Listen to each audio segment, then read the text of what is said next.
नमस्कार दोस्तों, मैं प्रवीण कुमार आप सभी का स्वागत करता हूं रोजगार अवसर में, जहां हम लेकर के आते हैं आपके लिए प्रतिदिन रोजगार से जुड़े सभी अवसरों की पूरी जानकारी। सबसे पहले सबसे तेज दोस्तों अभी अभी रिक्रूटमेंट की एक बड़ी नोटिफिकेशन आई है। Central institute of plastic engineering and technology यानी कि CIPET की तरफ से ये ऑल इंडिया लेवल की वैकेंसी है। देश के आप किसी भी हिस्से में हैं इसके लिए अप्लाई कर सकते हैं और आफ्टर रिक्रूटमेंट देश के किसी भी हिस्से में जाना हो सकता है, क्योंकि CIPET की जो ब्रांचेस हैं वो पूरे देश भर में फैली हुई हैं।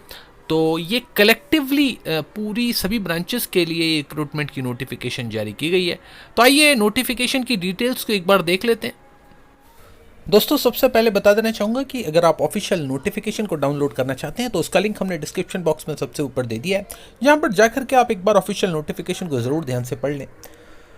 हम पूरी जो नोटिफिकेशन है उसको हमने समराइज्ड कर दिया है सिंगल पेज में, ताकि आपको कम से कम वक्त में पूरी नोटिफिकेशन की जानकारी हो जाए।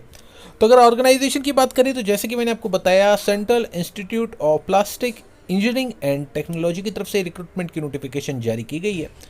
पोस्ट की बात कर लेते हैं तो technical assistant, administrative assistant, assistant technical officer, assistant officer administration and accounts के लिए वैकेंसीज जारी की गई हैं। कुल मिलाकर के 57 वैकेंसीज के लिए ये नोटिफिकेशन जो है वो जारी किया गया है और 1 मई 2020 को ऑफिशियल वेबसाइट पर ये नोटिफिकेशन जारी किया गया है। ऑफिशियल वेबसाइट अगर आप विजिट करना चाहते हैं तो उसका भी लिंक हमने डिस्क्रिप्शन बॉक्स में दे दिया है। अब जो इन्फॉर्मेशन आ जाती है, सबसे इंपॉर्टेंट इन्फॉर्मेशन है वो है एजुकेशनल क्वालिफिकेशन की इन्फॉर्मेशन। उस रिक्रूटमेंट की नोटिफिकेशन में आपको कुछ वैकेंसीज ऐसी भी नज़र आएंगी जिसमें 8 साल के तकरीबन एक्सपीरियंस की रिक्वायरमेंट रखी गई है। इसीलिए उन वैकेंसीज़ के बारे में हम यहाँ पर बात नहीं करेंगे, हम स्टैंडर्ड वैकेंसीज़ के बारे में बात कर रहे हैं। तो टेक्निकल असिस्टेंट की बात की जाए तो डिप्लोमा अगर आपने किया हुआ है मैकेनिकल ब्रांच से तो आप इन वैकेंसीज़ के लिए अप्लाई कर सकते हैं। साथ ही अगर आपने ITI की हुई है मशीनिस्ट, फिटर या फिर टर्नर ट्रेड से तो भी आप इन वैकेंसीज़ के लिए अप्लाई कर सकते हैं। अगर आप एडमिनिस्ट्रेटिव असिस्टेंट की पोस्ट के लिए अप्लाई करना चाह रहे हैं तो ग्रेजुएशन की रिक्वायरमेंट रखी गई है।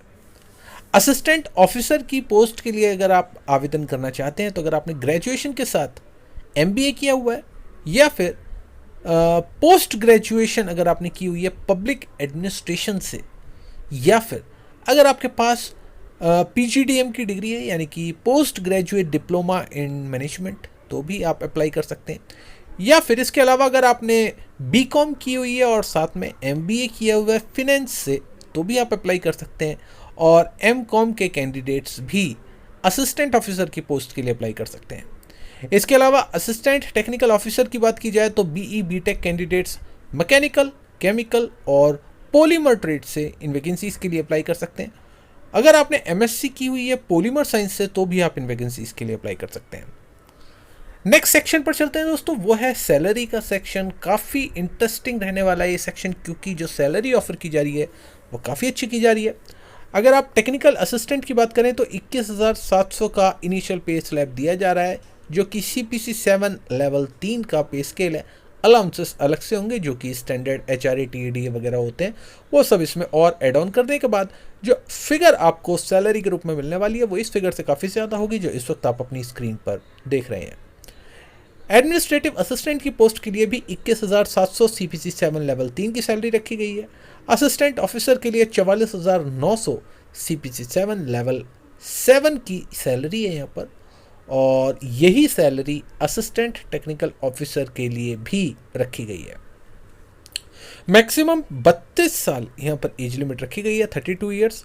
और अगर आप किसी कैटेगरी से बिलोंग करते हैं, फॉर एग्जांपल SC ST या फिर OBC, तो सेंट्रल गवर्नमेंट के ही नॉर्म्स के अनुसार एज में आपको रिलैक्सेशंस यहाँ पर दी जाएंगी। ऑफलाइन माध्यम से आपको इन वैकेंसीज के लिए अप्लाई करना है, और अभी मैं आपको ऑफिशियल पेज में वो एप्लीकेशन फॉर्म भी दिखा दूंगा जिसको भर कर के आप इसके लिए अप्लाई कर सकते हैं। एक्सपीरियंस अगर यहाँ पर मैं बात करूँ तो अलग अलग एजुकेशनल क्वालिफिकेशन के साथ अलग अलग एक्सपीरियंस की रिक्वायरमेंट रखी गई है। मैं इसका एक एग्जांपल देकर के आपको बताता हूँ जो कि एक्चुअल में यहाँ पर नोटिफिकेशन के अंदर भी दिया गया है, कि अगर आप टेक्निकल असिस्टेंट की पोस्ट के लिए अप्लाई करना चाहते हैं जो नंबर 1 पर सबसे ऊपर दिया गया है, तो अगर आपने डिप्लोमा किया हुआ है तो आपको 1 साल के एक्सपीरियंस की रिक्वायरमेंट है। लेकिन अगर आप ITI की हुई है आपने मशीनिस्ट, फिटर या फिर टर्नर ट्रेड से, तो आपको 2 साल के एक्सपीरियंस की रिक्वायरमेंट रखी गई है। तो इसीलिए यहाँ पर अलग अलग एजुकेशनल क्वालिफिकेशन के लिए अलग अलग एक्सपीरियंस की रिक्वायरमेंट रखी गई है, इसलिए आप डिटेल्ड स्टडी ज़रूर कर लें इस ऑफिशियल नोटिफिकेशन की। इसके बाद चलते हैं दोस्तों मोड ऑफ सिलेक्शन पर। मोड ऑफ सिलेक्शन में रिटन एग्ज़ाम सबसे पहले कंडक्ट किया जाएगा, उसके बाद स्किल टेस्ट या फिर ट्रेड टेस्ट। यहाँ पर अलग अलग वैकेंसी के लिए अलग अलग यहाँ पर कंडीशंस रखी गई हैं। स्किल टेस्ट भी हो सकता है कुछ वैकेंसीज़ के लिए, कुछ वैकेंसीज़ के लिए ट्रेड टेस्ट भी कंडक्ट किया जा सकता है।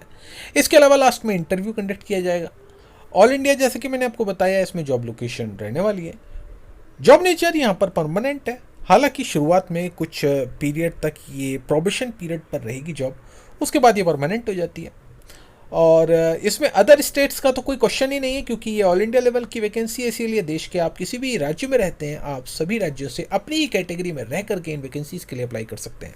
तो इसमें ऐसा बिल्कुल नहीं है कि किसी एक पर्टिकुलर राज्य के ही कैंडिडेट सभी कैटेगरीज में अप्लाई कर सकते हैं, बाकी सभी कैंडिडेट्स जो दूसरे राज्यों के हैं वो केवल जनरल कैटेगरी में अप्लाई करेंगे, ऐसा बिल्कुल यहाँ पर नहीं है। सभी देश के कैंडिडेट्स अपनी अपनी कैटेगरी में रह करके इन वैकेंसीज़ के लिए अप्लाई कर सकते हैं। एप्लीकेशन फ़ीस यहाँ पर कुछ भी मेंशन नहीं करी गई है ऑफिशियल नोटिफिकेशन के अंदर। फॉर्म भरने के दौरान हो सकता है कि अगर एप्लीकेशन फ़ीस होगी तो आपको वहाँ पर नज़र आ जाएगी, लेकिन यहाँ पर अभी तक कोई भी डिटेल नोटिफिकेशन के अंदर भी फ़ीस के बारे में इंफॉर्मेशन नहीं है। तो आप ये मान के चलिए कि इसमें कोई भी एप्लीकेशन फ़ीस नहीं रखी गई है, मोटे तौर पर मैं ही आपको बता सकता हूँ। और आपको सिर्फ और सिर्फ बाई पोस्ट अपने सभी एप्लीकेशन फॉर्म को भर के सपोर्टिंग डॉक्यूमेंट्स के साथ सिर्फ आपको बाई पोस्ट इसको अप्लाई करना है। और यहाँ पर एक चीज़ मैं आप सभी कैंडिडेट्स को बता देना चाहूँगा कि ऐसा बिल्कुल नहीं है कि जो कैंडिडेट्स इसके लिए बाई पोस्ट अप्लाई करेंगे उन सभी को कॉल आ जाएगी, स्क्रीनिंग की जाएगी और कुछ सेलेक्टिव कैंडिडेट्स को ही आगे के प्रोसेस के लिए कॉल किया जाएगा। यही कारण है कि यहाँ पर एप्लीकेशन फ़ीस नहीं रखी गई है।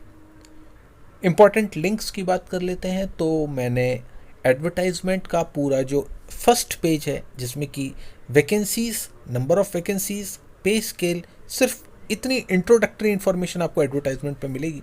इसके बाद post by post educational qualification की अगर आप डिटेल्स चाहते हैं तो आपको एसेंशियल क्वालिफिकेशन के लिए अलग से लिंक दिया गया है।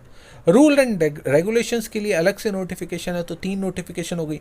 और आखिरी में एप्लीकेशन फॉर्म अगर आप डाउनलोड करना चाहते हैं तो उसके लिए चौथे लिंक पर आपको क्लिक करना होगा।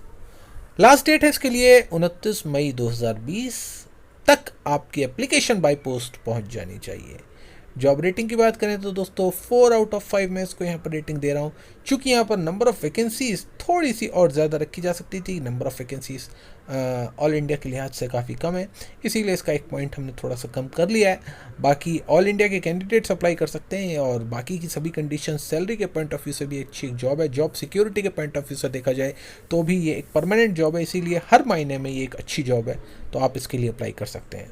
तो मेरी ओर से आप सभी को इस वैकेंसी के लिए ऑल द बेस्ट। अगर आपको कोई डाउट हो इस जॉब से रिलेटेड तो दोस्तों आप वैकेंसी के वीडियो के नीचे कमेंट करके हमसे पूछ सकते हैं। हम कोशिश करेंगे कि जल्दी से जल्दी आपकी प्रॉब्लम को सॉल्व करके और आपको रिप्लाई कर सकें।